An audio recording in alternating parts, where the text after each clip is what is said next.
Loan ചോദിച്ചു ചെന്ന ഒരു പാവപ്പെട്ട കർഷകനോട് കാനറ ബാങ്ക് മാനേജർ കാണിച്ചത് കാണുക. ക്രമവിരുദ്ധമായി കോടികൾ വായ്പയായി നൽകി അത് എഴുതിത്തള്ളുന്ന ലോബിയെ എതിർത്ത കാനറ ബാങ്കിലെ ലോ ഓഫീസറായി ജോലി ചെയ്തിരുന്ന കണ്ണൂർ സ്വദേശി പ്രിയംവദയെ വ്യാജ പരാതികൾ നൽകി പിരിച്ചുവിടുകയും നീണ്ട 15 വർഷത്തെ നിയമപോരാട്ടത്തിനൊടുവിൽ അവർക്ക് അനുകൂലമായി ഹൈക്കോടതിയിൽ നിന്നും വിധി വന്നു എന്നൊരു വാർത്ത കഴിഞ്ഞ ദിവസം i2a ന്യൂസ് നൽകിയിരുന്നു. കാനറ ബാങ്കിനെ കുറിച്ച് സമാനമായ നിരവധി പരാതികൾ ഞങ്ങൾക്ക് ജനങ്ങളിൽ നിന്നും ലഭിച്ചുകൊണ്ടിരിക്കുകയാണ്. ഇന്ന് പ്രേക്ഷകർ കാണാൻ പോകുന്നത് കാനറ ബാങ്ക് കോഴിക്കോട് സർക്കിളിനും കണ്ണൂർ റീജിയനിലും വരുന്ന ചെറുപുഴ ചന്ദനക്കാംപാറ ബ്രാഞ്ചിൽ തങ്കച്ചൻ എന്നൊരു കർഷകൻ കാർഷിക വായ്പയ്ക്കായി ചെന്നപ്പോൾ അവിടുത്തെ മാനേജരായ ഷിനോജ് ആ കർഷകനോട് പെരുമാറുന്ന വിധമാണ്. വേണ്ട പോലെ കണ്ടാൽ കാർഷിക വായ്പ എന്ന പേരിൽ ഈ മാനേജർ അനധികൃതമായി ലക്ഷങ്ങളുടെ വായ്പകൾ നൽകുന്ന ആളാണ് എന്ന് പരസ്യമായ രഹസ്യമാണെന്ന് നാട്ടുകാർ പറയുന്നു. ഒരു സാധുവായ കർഷകൻ ചെന്നപ്പോൾ മാനേജറുടെ ഇടപെടൽ എങ്ങനെയാണെന്ന് നിങ്ങൾ കാണുക. നമ്മുടെ നാട്ടിലെ ബ്ലേഡ് ബാങ്കുകളായ മൊത്തമൂറ്റ് ബാങ്കുകളിലെ മാനേജർമാർ പോലും ഇപ്രകാരം പെരുമാറുമോ എന്നും നിങ്ങൾ ആലോചിക്കുക. ലോൺ എടുക്കണം ഇതുവരെ പറഞ്ഞോ? ലോൺ എടുക്കാൻ പറ്റില്ല. ആരോടും വിടാതിരിക്കാനാ? ഇതാണോ ഒരു മാനേജർ പറയുന്ന മര്യാദ? മേലെ നീ കയറ്. മേലെ കയറുന്ന എടാ എങ്കിലും എന്നെ ഇവിടെ ഇത്ര നാൾ എന്നെ കേട്ടുവരണ എത്ര വട്ടം നിങ്ങൾ ഇന്നലെ വിളിച്ചിട്ട് ഞാൻ മരിച്ചെടുത്ത് നിൽക്കുമ്പോ നിങ്ങൾ എന്താ പറഞ്ഞത്? പെണ്ണെ പേടിക്കണോ? അല്ല, നിങ്ങൾ ഇവിടെ ഇന്ന് വന്നിട്ട് ലോൺ എടുക്കണം ഇതുവരെ പറഞ്ഞോ? ലോൺ എടുക്കാൻ പറ്റില്ല. ആരോടും വിടാതിരിക്കാനാ? ഇതാണോ ഒരു മാനേജർ പറയുന്ന മര്യാദ? ഇങ്ങനെ പല മര്യാദകൾ പറഞ്ഞു. പോലീസിനെ വിളിക്ക് പോലീസിനെ. എത്ര കാലം ബാങ്കിൽ വരുന്നു? നിങ്ങൾ ഇന്ന് ഇവിടെ ഇത്ര നേരം വന്നിട്ട് ലോൺ വേണമെന്ന് പറഞ്ഞോ? ഏറ്റവും അവസാനം നിങ്ങൾ എന്താ പറഞ്ഞേ? അക്കൗണ്ട് ക്ലോസ് ചെയ്യണം. അതിന്റെ പണിയെടുക്കും. ക്ലോസ് ചെയ്ത് ക്ലോസ് തരും അക്കൗണ്ട്.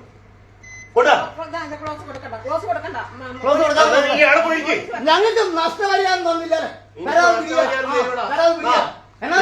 ഇയാൾ വന്നിട്ട് കൃഷി ചെയ്ത് വന്നു നോക്കും.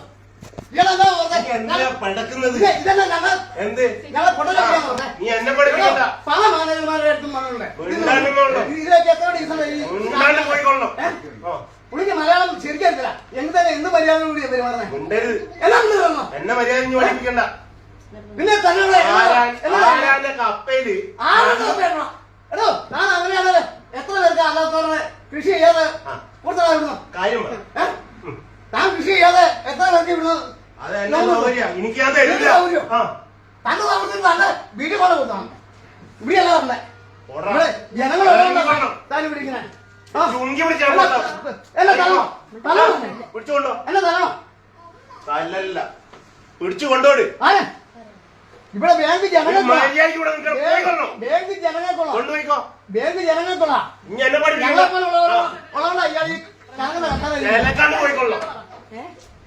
അക്ഷരം എന്താണ് യോഗ്യത? എന്റെ യോഗ്യത കൊണ്ടുപോയിക്കോ.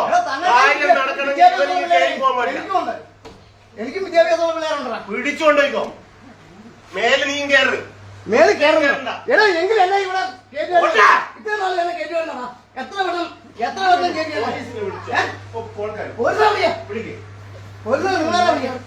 ഞാൻ വിളിക്കാതെ അങ്ങനെയൊന്നല്ല. ഇനി പഠിപ്പിക്കണ്ട. നമുക്ക് ആ കൊച്ചൊക്കെ എന്നെ അറിയുന്ന ഞങ്ങളൊരു നാട്ടുകാരാ. ഇവിടെ പല നാട്ടുകാരുള്ളവരായി മിനിയാൻ ആശയവെച്ച് വിടാം. തനിക്ക് ഓർമ്മയുണ്ടോ? ഉണ്ട്, നല്ല ഓർമ്മയുണ്ട്. പോയിക്കൊള്ളണം. ലോൺ തരികയല്ല, കൃഷി ഇയാളെന്നെ ആശയവെച്ച് ഇവിടെ കുറെ പേരുണ്ട്. എന്റെ നാട്ടുകാരാണ്. നിങ്ങളെ കാര്യം നടക്കണം. ഇവനെ കൊണ്ടുപോയിക്കോ. മേലെ ഇവൻ കയറാൻ പാടില്ല ഇങ്ങോട്ട്. പുഷ്പയും ബാങ്ക് കേരള പാടിരുന്നോ? ബാങ്ക്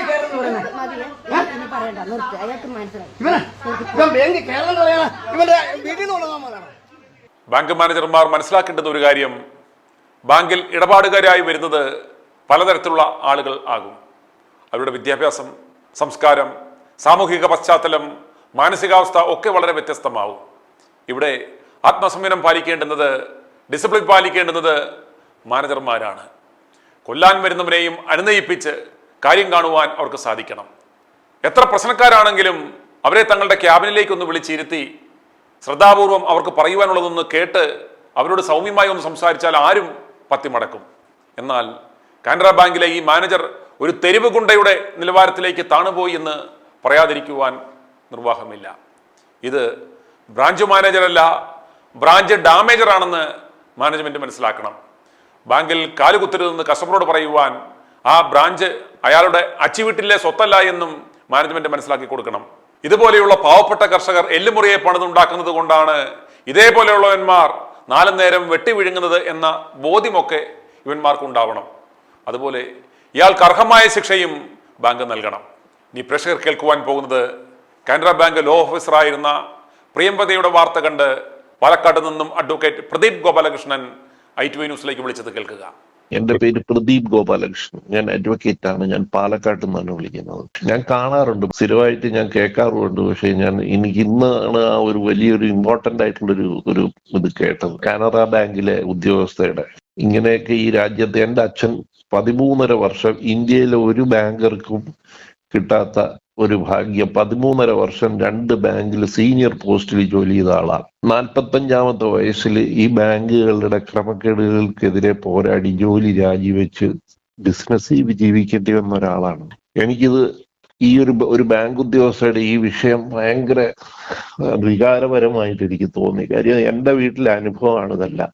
കാര്യം ഒരു ഓണത്തിന് മുമ്പ് ജോലി രാജിവെച്ച് കഴിഞ്ഞ അവസാനം ഞാൻ പ്രീ ഡിഗ്രിക്ക് പഠിക്കുന്നു, എൻ്റെ അനിയനൊക്കെ സ്കൂളിൽ പഠിക്കുക. ഓണത്തിന് ഞങ്ങൾക്ക് കാശില്ലാഞ്ഞിട്ട് ഞങ്ങൾ പേപ്പർ വിറ്റ കാശ് കൊണ്ടാണ് ഓണത്തിന് സാധനം മേടിച്ചത് 1978. ഇതിനകത്തുള്ളൊരു വിഷയം എന്ന് വെച്ച് കഴിഞ്ഞാൽ ഇപ്പം ഇതൊക്കെ അറിയുന്നു. പണ്ട് കാലത്ത് ഇതൊന്നും പൊതുജനത്തിനൊന്നും അറിയത്തില്ല. പൊതുജനം പറയുന്നത് എന്തായിരിക്കും, അയാൾ ബാങ്ക് മോട്ടിച്ച് അയാളെ ജോലിയിൽ നിന്ന് പിരിച്ചുവിട്ടു. ഞാൻ bank customers association of India ഉണ്ടാക്കി ഈ ബാങ്കുകളുടെ സർഫാസി ആക്ടിനെതിരായിട്ട് പോരാടിയ ഒരാളാണ്. പക്ഷെ എന്താ കാര്യം എന്ന് വെച്ച് കഴിഞ്ഞാൽ നമ്മളെ സപ്പോർട്ട് ചെയ്യാനൊന്നും ആരും ഉണ്ടാവില്ല. നമ്മൾ മാത്രം നടന്നു ആരും ഉണ്ടാവില്ല. ഒരു കാര്യം എന്ന് വെച്ച് കഴിഞ്ഞാൽ എല്ലാവർക്കും ഈ ബാങ്കുകളെ പേടിയാണ്. വക്കീലന്മാർ പോലും ബാങ്കിനെതിരായിട്ട് പറയില്ല. കാര്യം ബാങ്കാണ് അവരുടെ കറവപ്പശു. കക്ഷിക്ക് വേണ്ടി വാദിക്കുക എന്ന് പറഞ്ഞു കഴിഞ്ഞാൽ വക്കീലിനെ സംബന്ധിച്ചുള്ള പിന്നെ ബാങ്കിന്റെ നോട്ടപ്പുള്ളിയാവും. പിന്നെ ഒരു ബാങ്കും അവന് കൊടുക്കില്ല. ഇത് ഇങ്ങനെയുള്ള പ്രാക്ടിക്ക് ഇതൊന്നും സാധാരണക്കാർക്ക് പറഞ്ഞാൽ മനസ്സിലാവില്ല. ഇതൊക്കെ ഈ വക്കീലന്മാര് കേസ് അങ്ങനെ തന്നെ. എന്താ കാര്യം എന്ന് വെച്ച് കഴിഞ്ഞാല് നാളെ കാനറ ബാങ്ക് വിളിച്ചു പറയുന്നുണ്ട്, ഇന്ന് ഞങ്ങൾ ഇത് ചെയ്യാം, അത് ചെയ്യാം, മറ്റേത് ചെയ്യാം, നല്ല വലിയൊരു ലോൺ കൊടുക്കും. അല്ലെങ്കിൽ അവരുടെ ഏതെങ്കിലും പ്രധാനപ്പെട്ട ഒരു കക്ഷി ഉണ്ടാവും. ഒരു കക്ഷിക്ക് ആ കക്ഷി ബാങ്കിന്റെ കക്ഷി കസ്റ്റമർ ആയിരിക്കും. അയാളോട് പറയും ഇന്നത് ചെയ്യാന്ന് പറയും, ഇത്ര കോടി രൂപ നിങ്ങൾക്ക് അല്ലെങ്കിൽ എന്തെങ്കിലും അങ്ങനെ പല പല പല പല സ്വാധീനങ്ങൾ കൊടുക്കാൻ നേരത്ത് അയാൾ വക്കീലിന് എന്തെങ്കിലും ചെയ്ത് കാശോ വല്ലതോ അയാൾ കൊടുക്കും. ഇതൊന്നും ഇവർക്ക് തെളിയിക്കാനൊക്കെ ഇല്ല. ഒറ്റപ്പെട്ട ഈ സ്ത്രീ അങ്ങനെ പാവം ബസ് കയറിയും ട്രെയിൻ കയറിയും പോകുന്നവർക്ക് ഇവർക്ക് എന്ത് ചെയ്യാൻ പറ്റും? കാനറ ബാങ്കിലെ ഉദ്യോഗസ്ഥന്മാർക്ക് ബാങ്കിന്റെ ചെലവിൽ എക്സ്പെൻസ് ഒന്നും പറഞ്ഞ് എഴുതിയെടുത്ത് അവർക്ക് സുഖമായിട്ട് യാത്ര ചെയ്ത് പോവാൻ ഫ്ലൈറ്റിലുമായിട്ട് ഈ സ്ത്രീയോടൊപ്പം എന്ത് ചെയ്യാൻ പറ്റും? ഈ 13.5 വർഷം അവര് പോരാടിയത് തന്നെ വലിയ കാര്യമാണ്. അവരെ അഭിനന്ദിക്കണം. കാര്യം എന്ന് വെച്ച് കഴിഞ്ഞാൽ സാധാരണക്കാർക്ക് ഈ അച്ഛനൊക്കെ മരിച്ചു കഴിഞ്ഞാൽ നേരത്ത് എന്താ ആത്മഹത്യ ചെയ്യുമ്പോൾ വീട്ടിലുണ്ടാകുന്ന പ്രശ്നങ്ങൾ എന്താണ്? നിസ്സാരമാണ് ഇതെല്ലാം. നീ ഒരുത്തി കാരണം അല്ലേ എന്നൊക്കെ എല്ലാരും ചോദിക്കും. മറ്റേ തളർന്നു പോവില്ലേ? ഇത് സാധാരണക്കാർക്ക് ഇത് വെറും ഒരു ന്യൂസാണ്. കേൾക്കുന്നതിനിടയ്ക്ക് അതിനകത്ത് പല ന്യൂസുകളിൽ ഒന്നായിട്ട് അവരങ്ങ് പോകും. പക്ഷെ ജീവിതത്തിൽ ഇത് അനുഭവിച്ചിട്ടുള്ളവർക്ക് മാത്രമേ അറിയൂ.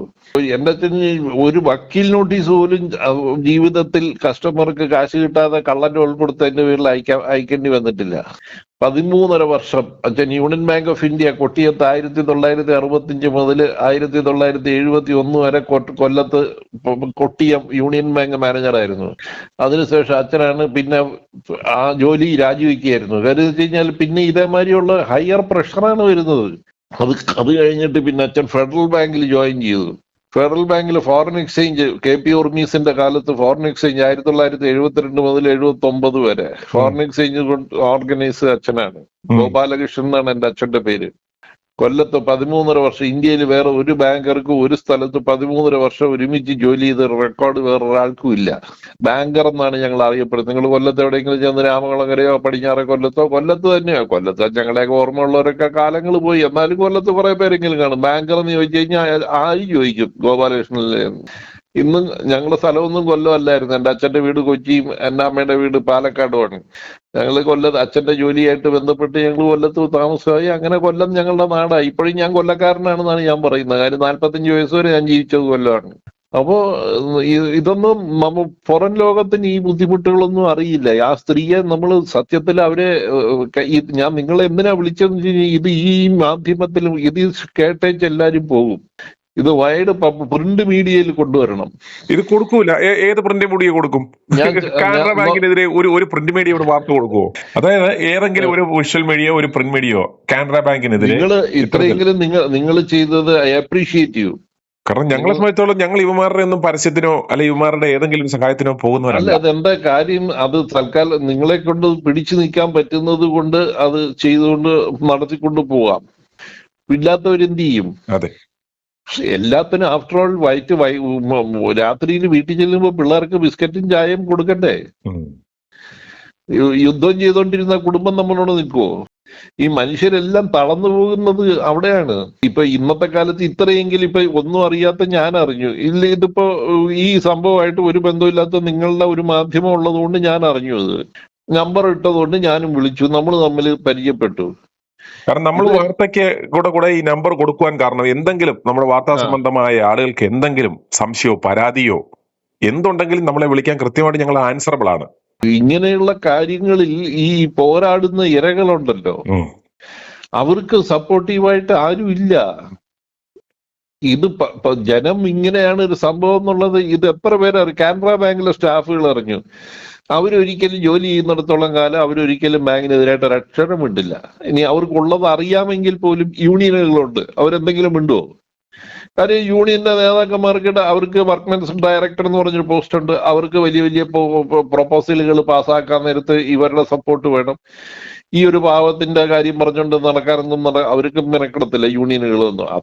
അത്രയ്ക്കും വലിയ കോംറേഡ്ഷിപ്പ് ഒന്നും ആർക്കും ഇല്ല. ഒരു പരിധി കഴിയുമ്പോൾ അതൊക്കെ അങ്ങ് പോകും. അതുപോലെ ഇന്നും ഈ പറയുന്ന പൊളിറ്റിക്കൽ പ്രഷർ കൊണ്ടും അല്ലെ മാനേജ്മെന്റിന്റെ പ്രഷർ കൊണ്ടും വളരെ ഓർഗനൈസ്ഡ് ആയിട്ട് 100 കണക്കിന് കോടി ഇതുപോലുള്ള ക്രമവിരുദ്ധമായ വായ്പകൾ നൽകി ബാങ്കിന്. ഞാൻ ചോദിക്കട്ടെ, ഇവിടുത്തെ പാവങ്ങൾ 10,000 20,000 കൊടുത്ത് അവന്റെ കിടപ്പാടം ജപ്തി ചെയ്യുന്നു. 1,75,000 കോടി രൂപയാണ് ഇതെല്ലാം കഴിഞ്ഞ പ്രാവശ്യം റൈറ്റ് ഓഫ് ചെയ്ത് കളഞ്ഞത്. ഈ പാവങ്ങൾക്ക് വേണ്ടി ആരെങ്കിലും എന്തെങ്കിലും ശ്രദ്ധിച്ചോ? എത്ര 50,000 1,00,000 ആടിനെയും പട്ടിയും പൂച്ചയും ആട്ടോറിക്ഷയും മേടിച്ചു കടം കയറി എന്തെല്ലാം ഒന്നും പറയാൻ പറ്റത്തില്ല. നമുക്ക് അത്രയധികം സംഭവങ്ങളുണ്ട്. നിങ്ങൾ ഇത്രയെങ്കിലും ചെയ്തതിൽ ഞാൻ നിങ്ങളെ വീണ്ടും വീണ്ടും അഭിനന്ദിക്കുന്നു. കാര്യം എന്ന് വെച്ച് കഴിഞ്ഞാൽ കാനറ ബാങ്ക് പോലെ ഒരു വലിയൊരു പ്രസ്ഥാനത്തിനെതിരായിട്ടുള്ള ഒരു ന്യൂസിൽ നിങ്ങൾ കൊടുത്തല്ലോ. അത് തന്നെ ഒരു വലിയ, അതും അവരുടെ എംബളം ഒക്കെ വെച്ചോണ്ട് കൊടുക്കാന്ന് പറഞ്ഞു കഴിഞ്ഞാൽ ചെയ്യത്തില്ല. കാര്യം എന്ന് വെച്ചാൽ വേറെ ഒന്നും, നമ്മൾക്ക് എന്ത് വേണം, നമ്മൾക്കൊന്നും നഷ്ടപ്പെടാനില്ലല്ലോ എന്നുള്ളൊരു ചിന്താഗതിയാണ് ഇന്നത്തെ കാലത്ത് എല്ലാവർക്കും. ജേർണലിസത്തിന്റെ പ്രാഥമികം പോലും അതല്ലെങ്കിൽ പോലും അതായി മാറിയിരിക്കുകയാണ്. പ്രിയപ്പെട്ട പ്രേക്ഷകരെ, നമ്മുടെ മുഖ്യധാരാ മാധ്യമങ്ങളൊന്നും ഇത്തരം ബാങ്കുകളുടെ വാർത്തകൾ കൊടുക്കില്ല. കാരണം പ്രതിവർഷം കോടികളുടെ പരസ്യം ഇവരിൽ നിന്നും ലഭിക്കുന്നുണ്ട്. അതുകൊണ്ട് ഇത്തരം വാർത്തകൾ നിങ്ങൾ പരമാവധി ആളുകളിലേക്ക് ഷെയർ ചെയ്യുക. i2i News, an eye for truth. i2i News subscribe ചെയ്തിട്ടില്ലാത്തവർ ഇപ്പോൾ തന്നെ സബ്സ്ക്രൈബ് ചെയ്യുക. നോട്ടിഫിക്കേഷൻ ലഭിക്കുവാൻ ബെൽ ബട്ടണും അമർത്തുക.